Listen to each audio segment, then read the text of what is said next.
ஒரு வயசான ஒரு மனுஷன் வந்து டெய்லி ஒரு மலை மேல 2 மண் பானையில தண்ணி எடுத்துட்டு போவானாம்.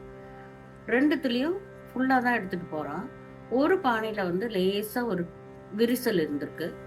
ஸோ அவன் அந்த விரிசலோட அந்த மண் கொண்டு போற பானையில இருந்து கொஞ்சம் கொஞ்சமா தண்ணி டிராப்பா கொட்டிட்டே போறதாம்.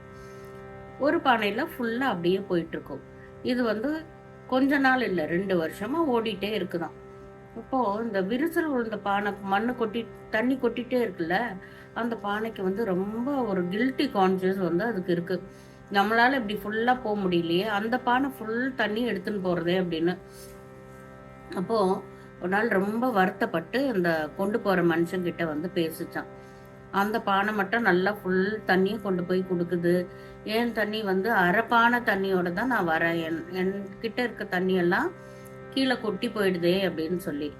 அப்போ அந்த ஆள் வந்து அந்த பானைய பார்த்து சொன்னாராம், "இங்க பாரு, நம்ம நடந்து போற வழியில எங்கெல்லாம் உன்னோட தண்ணி கொட்டித்தோ, அங்கெல்லாம் நல்ல செடி வளர்ந்து பூ பூத்திருக்கு பாத்தியா? அது மாரி உன் தண்ணி வீணா போகல. நீ அப்படி நினைச்சு கஷ்டப்பட்டுட்டு இருக்காத. அது போற வரவங்களுக்கு எவ்வளோ கண்ணுக்கு அழகான காட்சிய குடுக்குது, குளிர்ச்சிய குடுக்குது இல்லையா?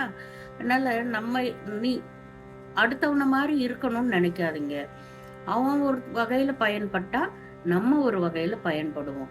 அந்த பானை ஃபுல்லா போன தண்ணி ஒரு வகையில யாருக்கோ பயன்படுது. ஆனா, உன்கிட்ட இருந்து கொட்டுன தண்ணியில தான் இவ்ளோ அழகான செடிகளும், பூக்களும் பூத்திருக்கு இல்லையா? அதனால யாருமே வீண் கிடையாது. யாரும் யாரையும் கம்பேர் பண்ணி மட்டும் பார்க்காதீங்க. அது சரியில்ல. சரிங்களா? நன்றி.